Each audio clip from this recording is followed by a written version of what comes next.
Help me ducks, it's Simon back again.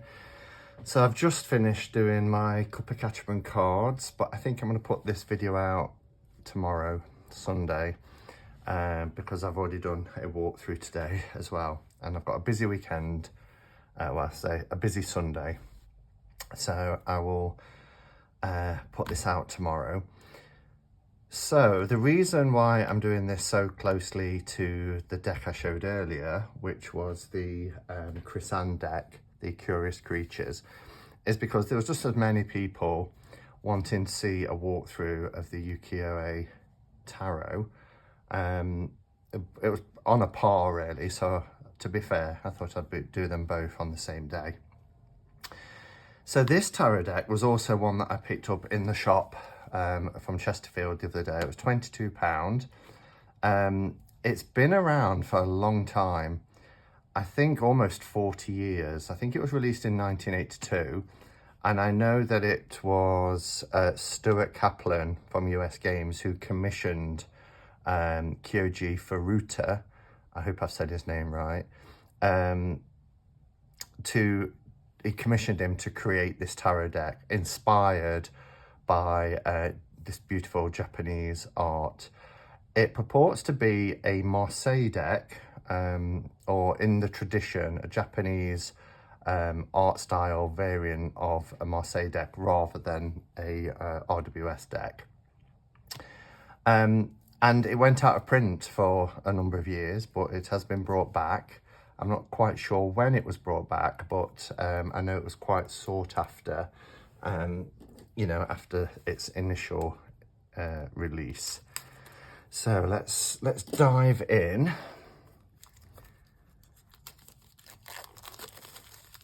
I had to look it up how it was pronounced, but Ukiyoe basically means the floating world. I think that means the floating world, which is just beautiful, isn't it? And you can just tell by the artwork how gorgeous this is.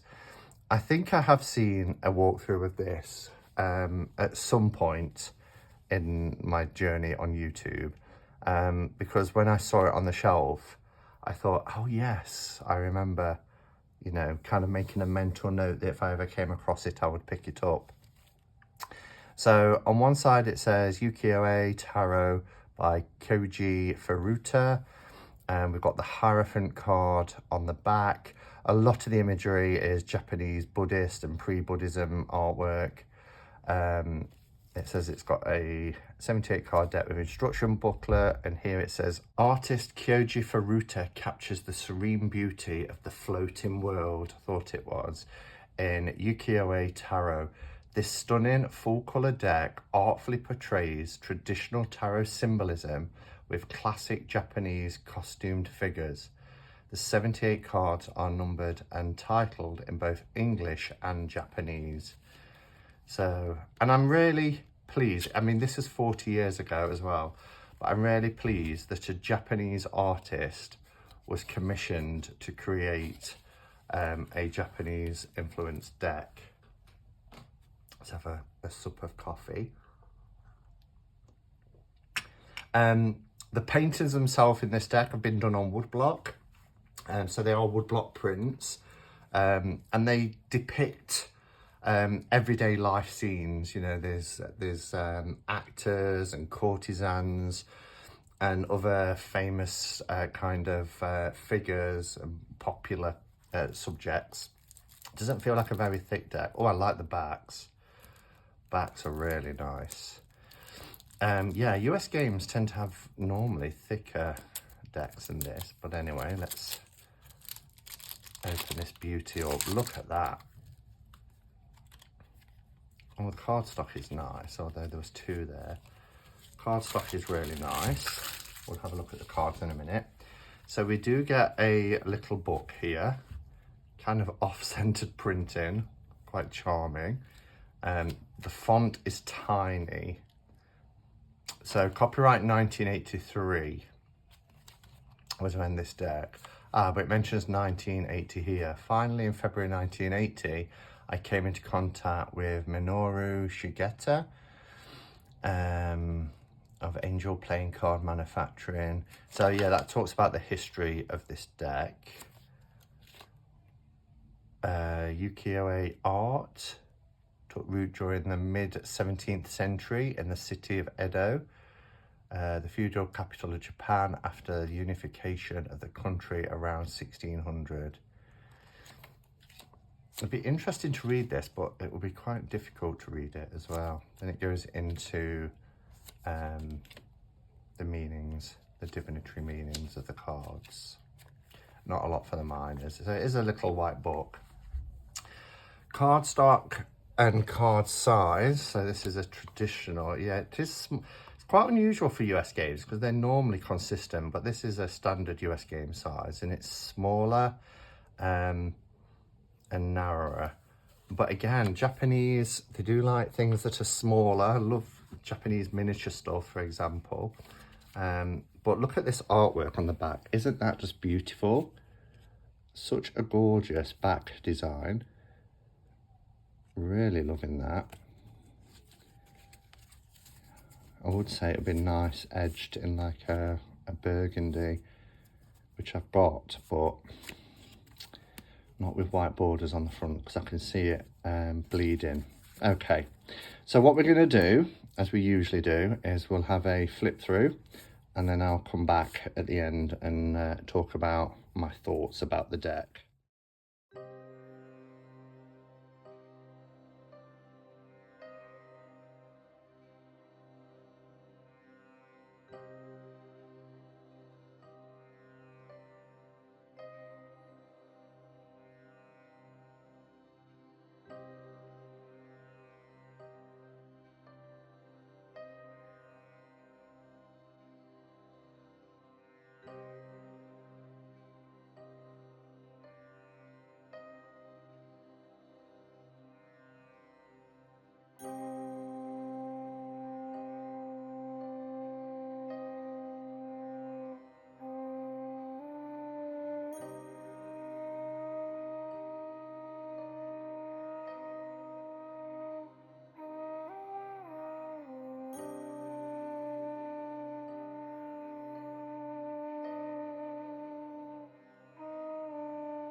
Okay, so such a beautiful deck, really beautiful, lovely, vivid, bold colours, gorgeous. What I should mention as well is in the little white book, there's a lot of information depicting the scenes. Because I was looking through this, I was thinking, I mean, it's beautiful to see all the costumes and the colours, but I just hoped that there would be some description. So if we look here at the lovers card, here it says, during the Edo period, or is it Edo? I think with Japanese, it's the E is like an A. Period of Japan, marriage was arranged by parents of adolescent boys and girls. Therefore, a man often sought romance in the pleasure quarters of the cities. There, the courtesans lived, prostitutes trained in the erotic arts with great care. A ranking courtesan included refinement of dress and cultural accomplishments as part of her attraction. So it gives you, and that's just that bit, it gives you all this information. So the little white book, as far as little white books goes, this is really useful in depicting a scene. The Magician, this is a sideshow in a kabuki theatre. It's really, really gorgeous.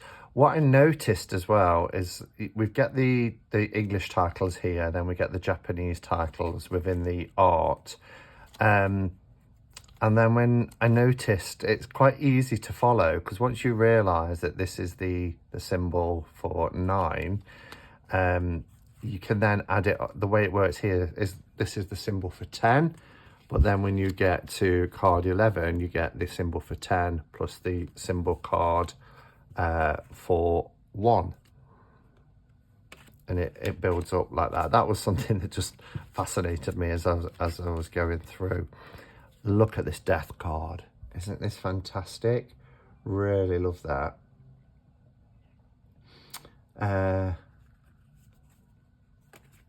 What else? Look at the... I mean, it's very Japanese Buddhist inspired, the artwork, because as you can see, I love this moon scene. I love the Japanese architecture that's depicted in these cards, but isn't that just stunning? Look at these two sumo wrestlers for the sun card. You can see how it is Marseille inspired rather than RWS. And again, the strength is at 11 rather than 8. Judgment card, I love that. Oh, beautiful. Look at the world. We go backwards, which happens a lot with tarot. It's quite traditional. I love how we get the symbolism of the corresponding playing card pip as well. So we get our spade here for the swords.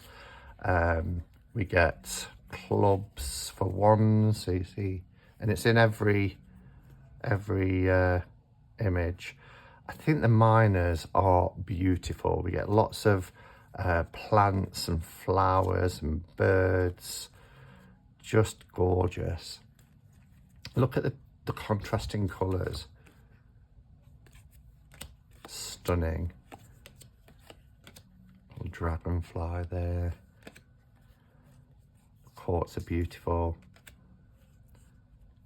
We've got hearts for the cups. In fact, what does the book say? I've just opened it straight on 5 of Cups, and that's the card I've got here. A single crane. Let's have a look. There we are. So it depicts the scene, which is beautiful. A single crane flies over a lush marsh. One corner of the scene is barren. Oh yes. Denoting an incompleteness or imperfection in the landscape.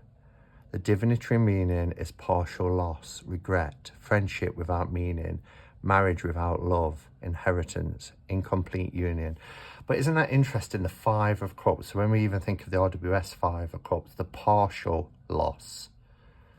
Ah, gorgeous.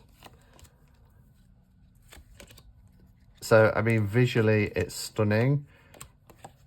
These coins, I love these coins. I used to have years ago, and I'm going back probably 25 years maybe.